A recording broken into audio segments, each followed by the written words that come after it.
in danger. Tonight's town hall meeting was spurred on by a weekend attack on two North Iberville high school football players who also happen to be cousins. Now, there was standing room only tonight as residents gathered with their local law enforcement to voice their concerns. Residents say they're especially concerned about young people committing a rash of crimes in the area. Now, the chief of police says he's going to enforce 9 p.m. curfews and round-the-clock patrols, but many residents feel that the police just aren't doing enough. By your boys, just neighborhood kids that's gone astray. Nobody's trying to straighten them up. Every time somebody's trying to talk to them, their parents get mad. My kid don't do that. My kid don't do that. And the police ain't doing nothing about it. I think they need to be trying to lock these little buy-side cliques up. They be walking around at nighttime drinking and smoking and stuff. I think they really do need to get them out the street before somebody get killed. The parents of Aaron Woolfolk, the teenager who was shot, say he's doing well tonight after undergoing surgery this afternoon. Now, he and his cousin Dustin Dixon are still in the hospital tonight. NBC 33's John Fairbanks spoke with the parents of both the teens today. Jamie Woolfolk has been by her son Aaron's side at the hospital since Saturday. He's in good spirits. He's doing well, other than a slight headache. 17-year-old Aaron, a star running back for North Iberville High, is recovering from a gunshot wound to the head. Our cameras were not allowed in Aaron's room, but he said that he remembers what happened the night he was shot. He told us a fight broke out while he was at a party near his home in Merrigan. Aaron left the party with his 16-year-old cousin Dustin Dixon. He says he crossed the railroad tracks on Landry Street when someone came out of the bushes and shot him.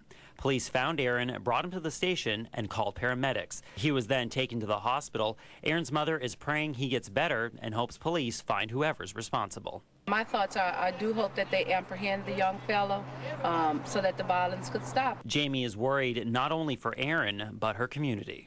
I don't want nobody else's kid to get hurt or get injured because as parents, we all are concerned. Aaron's cousin, 16-year-old Dustin Dixon, is also recovering in the hospital. He was hit in the head with a 2x4. Dustin's mom, Dawn, found her injured son while heading to the party to pick him up. She wants people to know her son is a good kid who stays out of trouble. He plays football, basketball, various sports, very athletic. And I feel like he's going places if he can, just continue to do the right thing. And by them doing these things to him, they hurt his chances. Both Aaron and Dustin's parents hope that their story will bring community action and put an end to teen violence in Merrigan. John Fairbanks, NBC 33 News. Aaron's parents say he's expected to make a full recovery and will only have to spend one more day in the hospital. A 3-year road widening project kicks off tomorrow on Perkins Rd near Siegen. Now, although there won't be any road closures, you may want to allow a little extra drive time tomorrow. The project will convert Perkins Rd between Essen Lane and Essen Lane from 2 lanes to 5 lanes. That'll be 2 in each direction with a central turn lane. Now, if you usually cut through Perkins during your morning commute, there are 3 alternative choices for you to take. If you're headed from Siegen to Bluebonnet, follow Siegen away from I-10 to Burbank. Now, Burbank will eventually run into Bluebonnet. If you're headed from Siegen area to Essen Lane, you can either take I-10 or Highland Road. Another thing you can do is head down Burbank, catch Gardier Lane, and head up Gardier to Highland Road, and from there you can take Starring Lane, which will also turn into Essen. Well, Stone, the weather was pretty nice today, I'll say. It's getting better and better, it seems. It does. Well, let's check in with Chief Meteorologist Nelson Robinson for what we can expect for the week. Nelson? Well, after the rains over the weekend, actually things are going to get a whole lot better. It's going to be cool tonight. We've got dry air in place, clear skies, good radiational cooling, temperatures dropping about 2 degrees an hour from right now through the overnight hours, and with that you're going to wake up with temperatures in the mid-30s for most folks. I say most folks, most of us, and we're indeed going to be looking at a warm-up and some changes as we progress toward the weekend. I wish I could time this stuff where the wet stuff would stay away for the weekend, but I can't. I'll have details and your forecast in just a couple minutes. Val? Stone? All right, Nelson, thanks a lot. Displaced hurricane survivors living in FEMA-funded trailer parks have less than a month to find a place to live. But as of right now, they say they have nowhere to go. The 2,000 people living in nearly 600 trailers in the Renaissance Village in Baker say there's just no direct plan for housing even after an extension.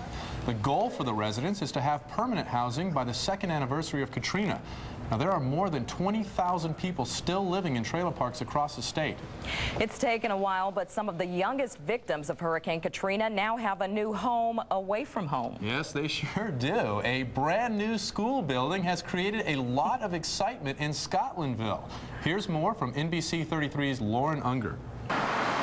It was balloons and celebrations all around today at the Scotlandville Elementary School as students got settled into their new facility. When the students when they got off the bus this morning, they were anxious to go directly to the classrooms. And for many of the students, it was a place to finally hang their hats, so to speak. A large percentage of the students and faculty come from New Orleans, displaced after Hurricane Katrina. When they first came after the storm, we had a lot of challenges. Students were acting out in different ways because they really didn't know how to express themselves. They really didn't know how to accept what had happened. Originally, the more than 500 students were housed here at the Harding Elementary School in a space crammed in too tight to fit computer labs or their library. A slogan we're beginning to use is, "We're out of the closet into the palace." In the new facility, teachers say they have been seeing students from Baton Rouge and beyond bonding together with a new pride. Everything's kind of returned to normal. They've really, just become one class. For NBC 33 News, I'm Lauren Unger. Now, Val, do you know how I feel right now? I don't have a clue. When we return, how your mood can actually influence the way you speak. And Nelson will have your full weather forecast. That's right after the break.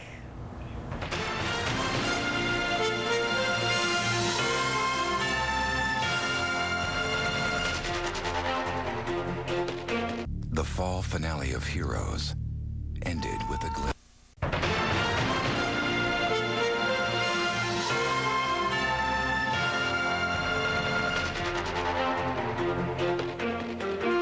Well, an absolutely glorious night tonight. Let's take a look at the state capitol. Clear skies around. It's just bright and blue all day long.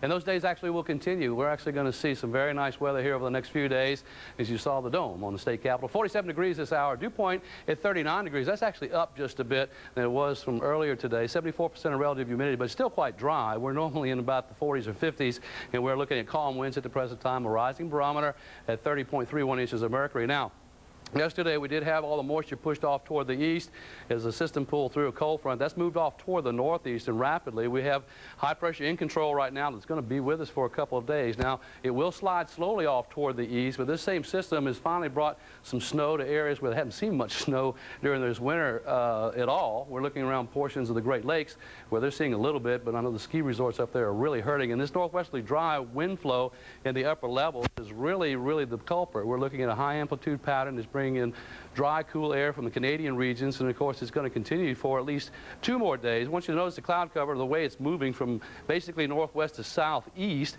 and we're sitting high and dry down here in the southeastern states, but we've got this upper level trough which is swinging across the region. As it does so, we're going to see the dry air with us tonight, but actually the trough axis moves a little bit further to the east, and notice down through the Gulf of Mexico, we're not really getting rid of all this moisture. It's not a real deep trough, and that will begin to back up just a little bit in the days to come. Our jet stream, if you would, our upper level wind flow is going to modify. High pressure is going to build over us through the nation's midsection, and what will happen is right through here we're going to dig out another trough. Another strong upper disturbance coming out of that will form later in the week, and as we progress on our way toward the weekend, the rains return, I'm sorry to say. So tonight, what we'll do is just look for nothing more than clear and cold conditions, a low of 34, northerly winds at 5 miles per hour, and then during the day tomorrow, a second front actually moves through. You won't notice it. The only difference is the wind speeds will pick up just a bit.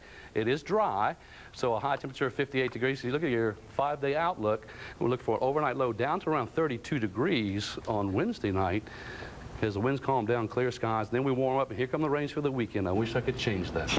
It's always the weekend where it rains, isn't it? Yeah, you said grab the sweaters earlier. Yeah, the next couple of mornings, yes. Okay, thanks a lot, Nelson. Coming up, why you need to be concerned about your identity. And pesos for pizza. NBC 33 News will be right back.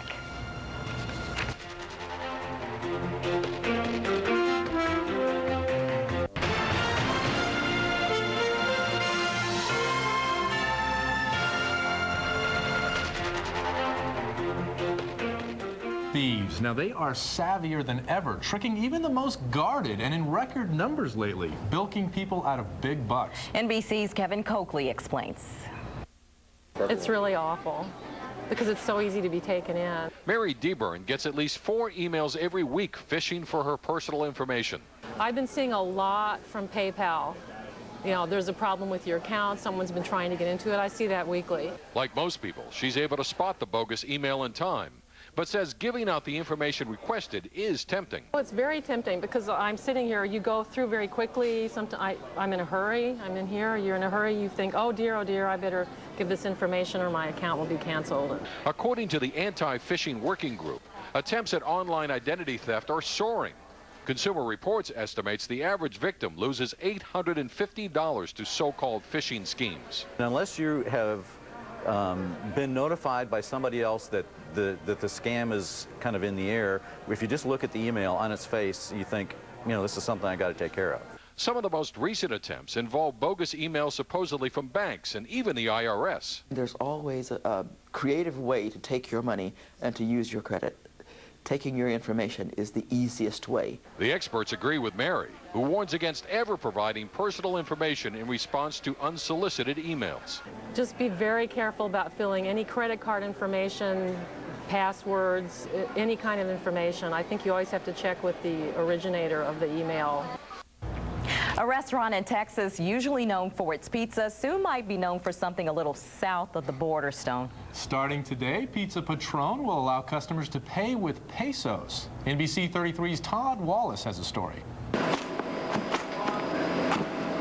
Whether it's pepperoni or sausage and jalapeno, employees at Pizza Patron always heard one question from customers. They say, do you accept pesos? In the past, we say no. But, the idea started right there when we say, why don't we take pesos? So, beginning Monday, they will. Marketing Director Ernesto Hernandez says the chain expects good business because about 60% of Pizza Patron's customers are Hispanic. The process to pay for the pizzas will be easy.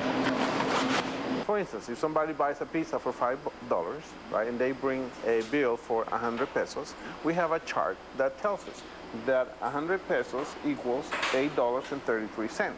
We dial in our register 833, and when there is change, we give them change back in dollars.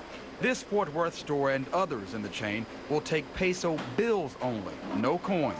But now, whether the currency is from the United States or Mexico, this is a very convenient program for those that have pesos left out from their vacations when they come back from the homeland.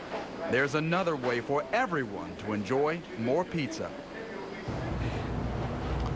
Have you ever received a call from a loved one and just sensed from their voice that something was wrong?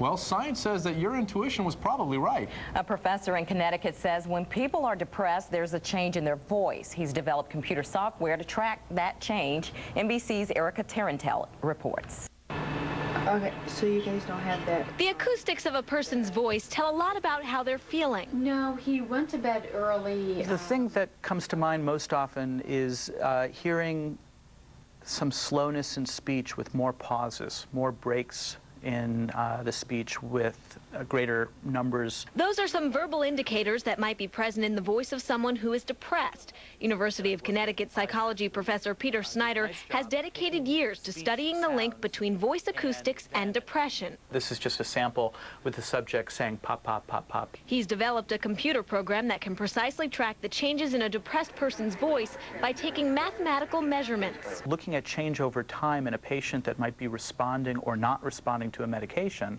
the changes might be very subtle.